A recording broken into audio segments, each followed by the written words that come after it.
Bonjour à tous et merci pour l'organisation de ce bel événement. Alors, ma présentation est effectivement intitulée Enquête sur la grande structure abandonnée. Dans le sillage des pensées contextualistes, cette présentation propose de lier inventaire et catégorisation à partir donc d'un travail d'enquête mené en particulier sur une structure. Alors la catégorisation, historiquement, elle a un double dessein, en fait, celui à la fois de connaître et puis de projeter. Et c'est en fait ce lien, ce croisement que permet la catégorisation qui va me permettre de questionner le croisement entre acte de faire inventaire et puis acte d'inventer. Alors, mon travail de thèse vise en fait à approcher le potentiel pour la conception contemporaine de grandes structures abandonnées qui sont abandonnées sur des temps longs, en général au-delà de 10 ans. Le phénomène, comme vous le voyez sur la diapo, couvre en fait un spectre extrêmement large. On a des hôpitaux, des tours de bureaux, des centres commerciaux, des monuments, des usines, etc. etc. Et cette hétérogénéité, en fait, initialement, c'est ce qui m'a donné l'intuition d'une possibilité de la catégorisation comme un outil utile, puisque, je reprends les termes de Michel Foucault, l'idée de la catégorisation est de constituer comme descriptible et ordonnable un domaine d'empiricité. Mais au-delà de ça, ce qui m'intéressait dans ces structures, c'était le fait qu'elles résistaient aux modes de classification conventionnels en architecture, notamment les modes de classification basés sur des approches formelles ou fonctionnelles, puisque ces structures ont une ambiguïté, en fait, qui les distingue notamment des objets unitaires, finis, parachevés. Ce sont des structures qui sont mouvantes, altérées, ouvertes et indéterminées. Alors, l'inventaire dans ce travail apparaît à plusieurs niveaux, en fait. Un premier niveau plus large, plus macro, dans la constitution d'un corpus, en fait, un peu plus d'une centaine de cas, où là, l'inventaire a permis de construire une collection volontairement très hétérogène, avec des cas typiques de l'abandon, par exemple les usines, mais des cas moins typiques pour avoir voilà, ce montage d'hétérogénéité. Et puis l'inventaire, et c'est plus l'objet de la présentation d'aujourd'hui, intervient plus spécifiquement dans la documentation et les enquêtes qui ont été menées sur chacun de ces 100 cas, et en particulier une enquête plus fournie qui a été conduite au sein d'une structure qui a fait en fait l'objet de phases d'immersion in situ, ce qui a rendu l'enquête plus épaisse et plus fournie. Sur cette structure donc, qui s'appelle El Elefante Blanco, qui est située en Argentine et qui est une structure inachevée de 12 étages qui devait être le plus grand hôpital d'Amérique du Sud et qui a été progressivement abandonné. Le chantier a été arrêté en 1955, puis la structure a été occupée à partir des années 90 jusqu'à accueillir donc, de manière non formelle une centaine de familles. Quand j'ai découvert cette structure, la première chose qui m'étonnait, c'était que malgré sa taille, malgré sa position stratégique dans la ville, malgré le fait qu'elle soit abandonnée depuis 80 années, malgré aussi le fait qu'il y ait eu une fiction qui prenait la structure comme fond, en fait, malgré tout cela, eh bien, il y avait une sorte de silence informationnel, représentationnel, puisqu'on ne pouvait pas avoir accès à distance à des plans, même à des informations factuelles sur les familles qui vivaient depuis plusieurs décennies à l'intérieur de la structure. Ce qui a motivé en fait mon déplacement sur place une première fois en 2014 pendant 2 mois et demi pour entamer en fait une description, un inventaire de la situation et pour essayer de retracer en fait cette trajectoire entre plus grand hôpital d'Amérique du Sud et puis lieu d'accueil à des familles sans logement. Alors, le pédagogue Donald Chun précise que la réflexivité du praticien, comme celle d'un chercheur, est notamment basée sur la construction de lexiques, d'inventaires, qui permettent de décrire des situations de manière active. Et dans le cas de ce travail, en fait, ça m'a amené à mettre en place des représentations descriptives et en particulier un triple répertoire que vous voyez s'afficher ici. En fait, ce triple répertoire devait organiser, permettre d'aider en tout cas à agencer l'ensemble des données, des caractères, des faits qui étaient recensés. Le premier répertoire a permis de documenter surtout les éléments qui se rapportaient au sens premier de la structure. Donc c'est tous ces caractères en fait qui sont hérités du projet original d'hôpital monobloc hygiéniste, mais qu'on continue en fait à éprouver dans le temps présent. Donc il y a des éléments sur la forme édifiée, sur le lieu d'implantation, qui sont encore des éléments qu'on peut observer aujourd'hui. Le second répertoire était surtout centré sur la perte de sens, c'est-à-dire le glissement qui est amené par l'abandon entre un projet originel et puis l'abandon survient.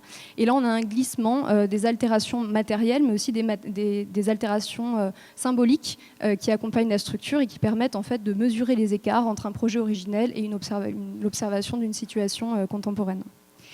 Et puis, dernier répertoire, pour la documentation d'un réinvestissement de sens, c'est-à-dire que malgré l'inertie apparente à distance de ces grandes structures abandonnées, il y a en fait énormément de dynamiques, plus ou moins informelles, plus ou moins souterraines, mais qui accompagnent en fait la réalité de ces structures. Et en particulier, il y a énormément de projections, de scénarios qui accompagnent ces projets, donc des scénarios étudiants, des PFE, des dynamiques de type concours, appel à idées, mais aussi des dynamiques informelles.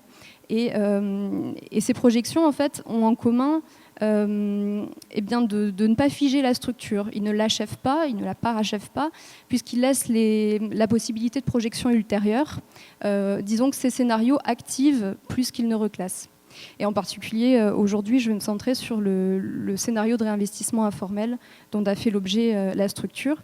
Et ma démarche, finalement, après avoir inventorié ces scénarios-là, l'idée était d'ajouter une strate interprétative pour essayer de voir quelles étaient les logiques de conception ou les figures de potentiel qui pouvaient émerger de ces scénarios, de ce réinvestissement informel en particulier.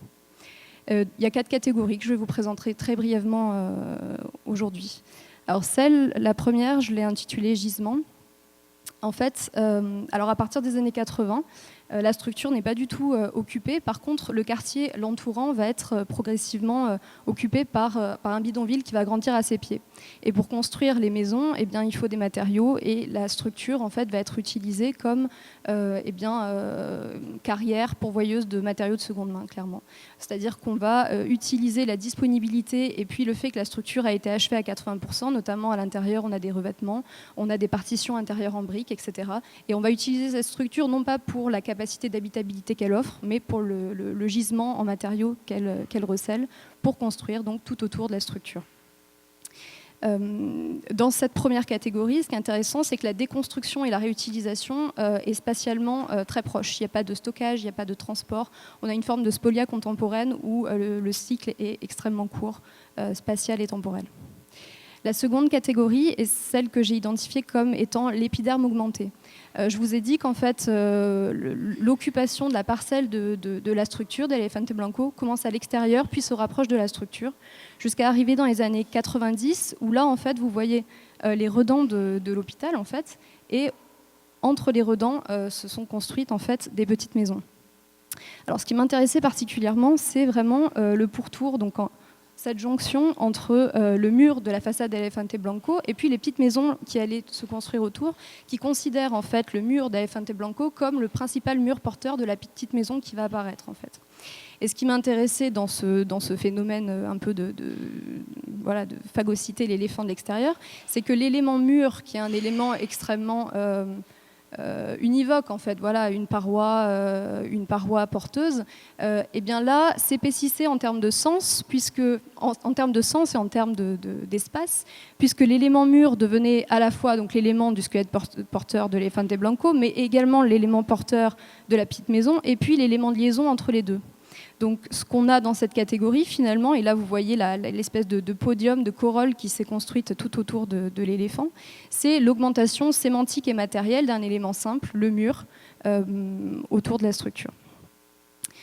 La troisième catégorie est celle de la mégastructure 2.0. Donc là, l'usage de ce terme est en référence évidemment au thème de la mégastructure construite dans les années 60-70 et qui a inspiré les réflexions sur l'architecture et la ville, et qui proposait un dialogue entre deux structures, une structure primaire, monumentale, collective, pérenne, et puis une autre changeante, davantage le fruit d'initiatives individuelles. Alors la réactualisation de certains des principes de cette catégorie, je l'ai lu notamment dans la manière d'occuper les plateaux, puisque à partir donc, de la fin des années 90, l'occupation commence à l'intérieur de la structure. Et comme les plateaux ont été libérés par la catégorie du gisement, c'est-à-dire qu'on avait à présent des plateaux libres, les familles sont venus occuper ces plateaux, mais alors pas en opérant des partitionnements classiques, mais en venant construire de petites maisons avec une autonomie propre, autonomie notamment structurelle, c'est-à-dire qu'on a des murs, on a des toitures propres à l'intérieur de ces hauts plateaux, comme si on avait finalement considéré chaque plateau comme une parcelle à habiter, sauf qu'on a une démultiplication parcellaire verticale. L'autre chose qui m'a amené à rapprocher l'observation de l'occupation d'une réactualisation de l'idée de mégastructure, c'est également la diversité des usages à l'intérieur de la structure, où aux côtés des logements, on a toute une série d'institutions autogérées qui se sont développées, qui vont de la cantine à la salle de sport à la bibliothèque. Et c'est pas tant la multiplicité programmatique, bien que, mais c'est aussi le rôle en fait que cette multiplicité programmatique a joué dans l'ensemble du quartier, puisque Elefante Blanco est devenu en fait le cœur institutionnel des habitants, bien au-delà des habitants qui habitent à l'intérieur. Et dernière catégorie que je voulais vous présenter aujourd'hui, celle de l'antimonument. Une des remarques qui est faite sur la capacité ou non à habiter et à réinvestir ces structures tient justement dans leur hors échelle, leur trop grande taille, qui les rend difficiles à manipuler. Et donc du coup, le fait d'avoir une appropriation informelle venait questionner particulièrement cette dimension-là. Au début des années 2000, suite à un accident mortel qui a été causé en fait par une chute à l'intérieur du bâtiment, les habitants ont décidé de court-circuiter l'ensemble des 8 cages d'escalier du bâtiment à partir du 2e étage, empêchant en fait d'accéder au-delà du 3e étage. Ce qui a fait que l'ensemble du réinvestissement s'est limité depuis aux 2 étages inférieurs. Donc là, on a une intervention qui vise la sécurisation d'un élément finalement trop grand et qui en devient dangereux. Il y a d'autres scénarios qui portent sur Elefante Blanco qui ont la même stratégie finalement presque d'amputation à certains moments pour essayer de gérer cette difficulté. Cela dit, l'inventaire réalisé à l'intérieur a montré d'autres manières mises en place par les habitants pour rendre hospitalier quelque chose qui est trop grand, voilà, qui en tout cas le hors échelle, et qui complémente les stratégies de soustraction, mais qui se réfère davantage à des stratégies d'articulation. On a vu plusieurs présentations aujourd'hui qui parlaient de cette articulation, en fait, de la notion de seuil, tout simplement. Quand les habitants sont venus se sont installés à l'intérieur de la structure, ils ont créé des sous-ensembles habités, justement en s'appuyant sur la redondance des circulations verticales qui étaient permises par l'hôpital, permettant en fait de fractionner les plateaux en plus petites unités avec des gradations très riches entre public et privé finalement, et notamment cette notion de seuil donc, qui a permis en fait de réarticuler un espace ouvert inhabitable. Alors ces 4 catégories décrites brièvement ne sont pas des catégories prescriptives, vous l'aurez vu, mais plutôt capacitantes dans la mesure où elles n'ont pas de visée de résoudre des problèmes, mais de participer davantage d'un élargissement de la perception que l'on peut avoir de la structure, une sorte d'augmentation d'un contenu narratif qui accompagne cette structure. Et puis en ce sens, l'inventaire participe d'une recherche interprétative qui fournit donc un langage à partir duquel on peut construire des interprétations opératoires. Je me réfère ici au mot de Donaldson encore. De scénario en scénario, de fait en fait, Elefante Blanco a consécutivement et simultanément, c'est ce qui est intéressant, été interprété différemment comme épine dorsale, comme matière grise, comme support interprétatif, comme force politique également. Ce qui fait que finalement j'essaie ici de placer certaines des catégories qu'on a vues aujourd'hui.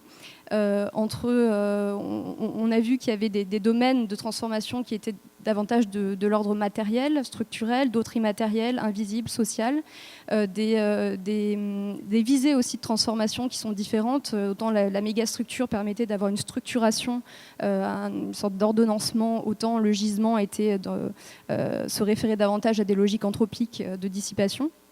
Mais ce qui est intéressant avec ces catégories, finalement, c'est qu'elles encouragent à une approche navigationnelle de la recherche, comme de la conception, finalement, où les actes d'inventaire, de mise en relation, d'interprétation et de catégorisation participent d'une transformation réglée des situations étudiées.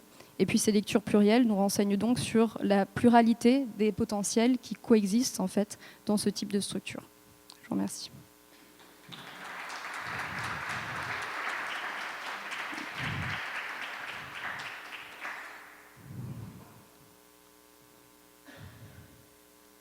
Tiphaine? Est-ce que... Oui, une question là-bas. Hélène.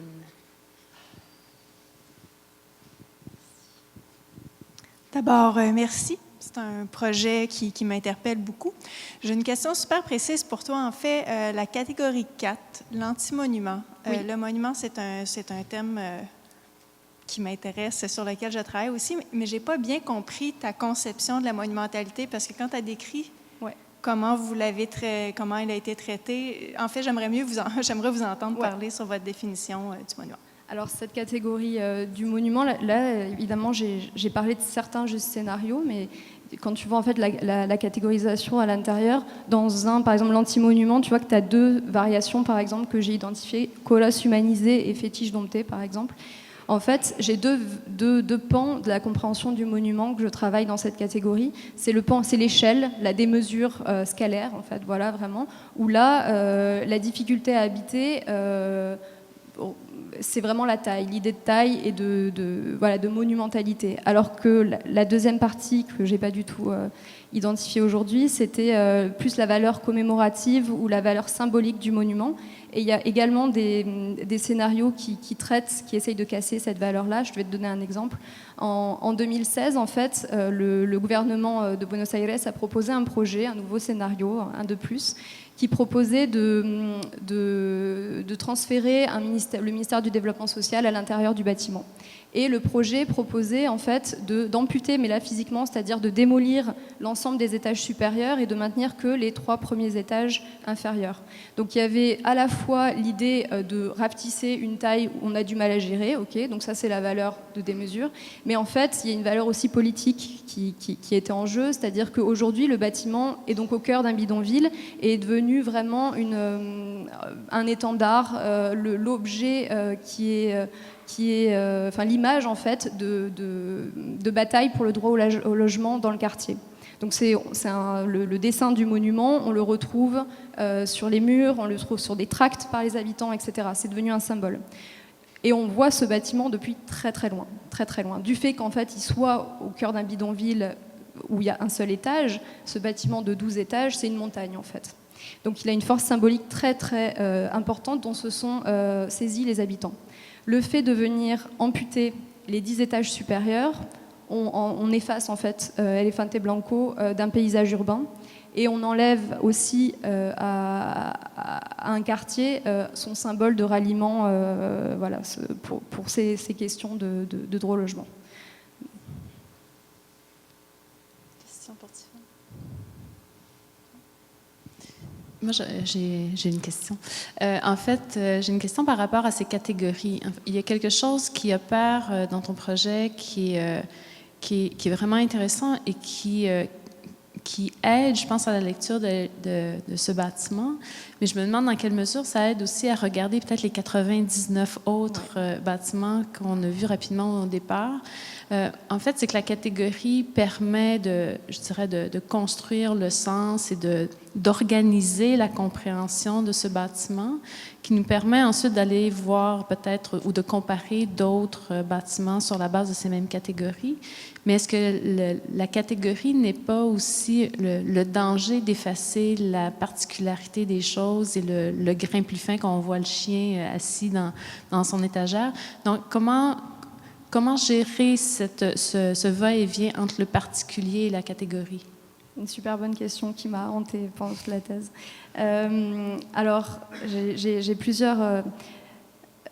Ce que je n'ai pas du tout précisé, c'est peut-être le rôle de ce cas-là par rapport aux autres qui a changé. Donc c'est un cas qui m'a accompagnée tout le long de la thèse, sur lequel j'ai commencé à travailler avant. Donc c'est sûr qu'il y a une dimension affective et puis de documentation plus importante. Cela dit, l'inventaire des projets, par exemple, sur les 102 autres projets a également été fait. Et ces catégories n'ont pas... Alors par exemple, je te montre un exemple. Je l'avais intégré au début, puis j'ai tout enlevé. Par exemple, l'épiderme augmenté, comme catégorie, donc on a parlé de ce podium, cette excroissance au pied du bâtiment. En fait, en confrontant avec la myriade d'autres projets, d'autres scénarios sur d'autres structures, on voit que l'épiderme augmenté, elle peut avoir 1001 variations, du moment où il y a des effets d'excroissance, alors soit de sens, soit voilà, matériel finalement. Pareil pour la mégastructure, etc., etc. Donc disons que ouvrir sur d'autres scénarios permettait en fait d'avoir un enseignement d'une pratique informelle pour irriguer d'autres lectures et non l'inverse. C'est ce qui m'intéressait peut-être dans la situation de ce projet-là. Après, le danger d'aplatissement mené par la catégorisation. La première des choses que je dirais, c'est que cette catégorisation, elle est non exhaustive, absolue. Il n'y a pas autant de... C'est pas en fait comme une classification, c'est là où je fais la différence. C'est-à-dire que la catégorisation, elle est non... voilà, on peut rajouter des catégories, et surtout les catégories ne sont non exclusives. C'est-à-dire qu'un cas, vous l'avez vu avec les Fonte Blanco, traverse 5, 6, 7 catégories. Donc on ne vient pas mettre une structure dans une catégorie. Ça, c'était une première chose que je voulais observer.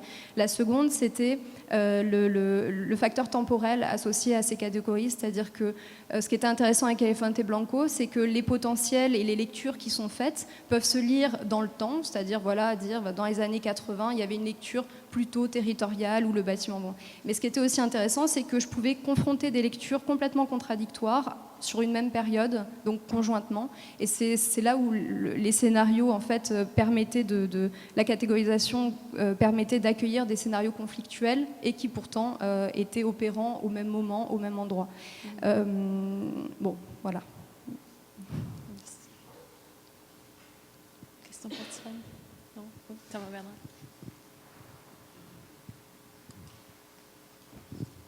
J'avais la même question que Carole, mais j'en posais une autre.